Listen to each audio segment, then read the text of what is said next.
आज आपल्याला बनवायचे आहेत एकदम कुरकुरीत क्रिस्पी असे कांदा भजी। कांदा न कट करता फक्त 5 मिनिटांमध्ये आपल्याला हे कांद्याचे पकोडे बनवायचे आहेत। चला तर मग एकदम सोप्या पद्धतीने आणि खूप साऱ्या टिप्स सहित आजची आपण कांदा भजी रेसिपी बघूया। कांदा भजी बनवण्यासाठी मी या ठिकाणी मीडियम साइजचे 4 कांदे घेतलेले आहेत। कांद्यावरील साल काढून घेतलेला आहे मी आणि अशा पद्धतीने कांदे मी साफ करून घेतलेले आहेत। आता आपल्याला हे कांदे चिरायचे नाहीये।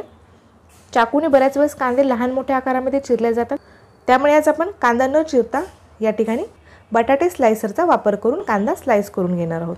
बटाटे स्लायसर प्रत्येकाच्या घरामध्ये असतं, त्यामुळे आपला जो कांदा आहे तो सर्व एकसारख्या आकारामध्ये कट होतो आणि डोळ्याला पाणी देखील अजिबात येत नाही। एक काय 10 कांद्याची भजी तुम्ही झटपट 5 मिनिटात बनवू शकता।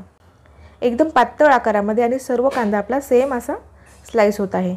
सर्व कांदे आता आपल्याला अशा पद्धतीने स्लायसरने स्लाइस करून घ्यायचे आहेत, किंवा काही गोल आकारामध्ये कांदे कट झाले असतील ते आपल्याला हाताने मोकळे करून घ्यायचे आहेत। हाताने व्यवस्थित मोकळे करून घेतलेले आहेत। काही मसाले टाकून घेऊया। यामध्ये मीठ टाकलेलं आहे, चवीनुसार मीठ, अर्धा चमचा लाल तिखट टाकलेला आहे आणि 1 पाऊण चमचा आपण या ठिकाणी हळद टाकलेली आहे। 1 पाव चमचा आपण या ठिकाणी ओवा टाकलेला आहे।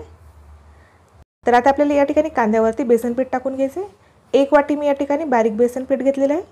कुठलेही पकोडे करण्यासाठी आपण या ठिकाणी बारीक बेसन पीठ वापरायचं आहे, त्यामुळे आपले जे पकोडे ते एकदम कुरकुरीत क्रिस्पी तयार होतात, त्याचबरोबर खाण्यासाठी देखील मस्त लागतात।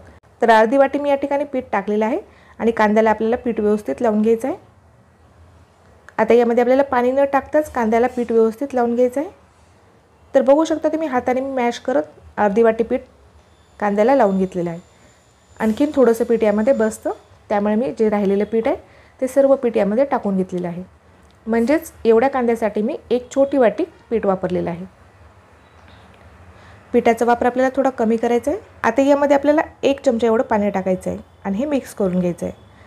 तर बघू शकता तुम्ही बेसन पीठ आणि कांदा आपण छान मिक्स करून घेतलेला आहे। याची छान बाइंडिंग देखील होत आहे।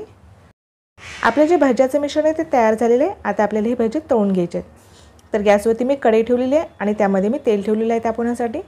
तर तेल आपले एकदम छान तापलेलं पाहिजे, त्यानंतरच आपल्याला यामध्ये कांद्याची भजी सोडून घ्यायचे आहेत। तेल आपले छान तापलेलं आहे, त्यामुळे मी गॅसची जी फ्लेम आहे ती थोडीशी कमी केलेली आहे आता, आणि यामध्ये आपण पकोडे सोडून घेऊया। तुमच्या आवडीनुसार तुम्ही लहान मोठे पकोडे करू शकता। तर मी या ठिकाणी मीडियम साइजचे पकोडे तयार करत आहे। तेलामध्ये जेवढे बसतील तेवढेच पकोडे आपल्याला या ठिकाणी सोडून घ्यायचे आहेत। गॅस जे आहे ते आपण मध्यम आचेवर ठेवलेला आहे। एकदम लो ठेवायचा नाही आहे किंवा एकदम हाय देखील करायचं नाही आहे। आपलं जे तेल आहे ते छान तापलेलं असेल तरच आपले भजे कुरकुरीत आणि क्रिस्पी तयार होतील। तर आता मस्तपैकी आपल्याला याला गोल्डन रंगावरती तळून घ्यायचं आहे, म्हणजेच आपले पकोडे छान आतमध्ये देखील तळले जातील आणि आपला जो कांदा आहे तो एकदम कुरकुरीत आणि क्रिस्पी तयार होईल। तर बघू शकता तुम्ही याचा रंग एकदम छान गोल्डन रंगामध्ये आपण हे भजे तळून घेतलेले आहे। यामध्ये कांदा एकदम सुटसुटीत दिसत आहे, अजिबात यामध्ये बेसन पीठ दिसत नाही आहे। एकदम कुरकुरीत क्रिस्पी असे आपले हे ऑनियनचे पकोडे किंवा कांद्याचे भजे तयार झालेले आहेत। आता आपल्याला हे पकोडे काढून घ्यायचे आहेत। सेम याच पद्धतीने आता आपल्याला बाकीचे देखील पकोडे तयार करून घ्यायचे आहेत। सुरुवातीला पकोडे टाकताना मी गॅस जे आहे ते थोडासा वाढवलेला आहे। आता यामध्ये आपण पकोडे सोडून घेतलेले आहेत। आता आपल्याला हे पकोडे देखील एकदम छान गोल्डन रंगावरती तळून घ्यायचे आहेत। आता गॅस मी मध्यम आचेवर ठेवलेला आहे आणि एकदम छान गोल्डन रंगावरती दुसरे देखील पकोडे मी तळून घेतलेले आहेत। बघू शकता तुम्ही यामध्ये कांदा एकदम छान सुटसुटीत दिसत आहे आणि बेसन पीठ देखील आपण जास्त टाकलेलं नाही आहे। एकदम कुरकुरीत क्रिस्पी असे आपले हे कांद्याचे पकोडे किंवा कांद्याचे भजे तयार झालेले आहेत।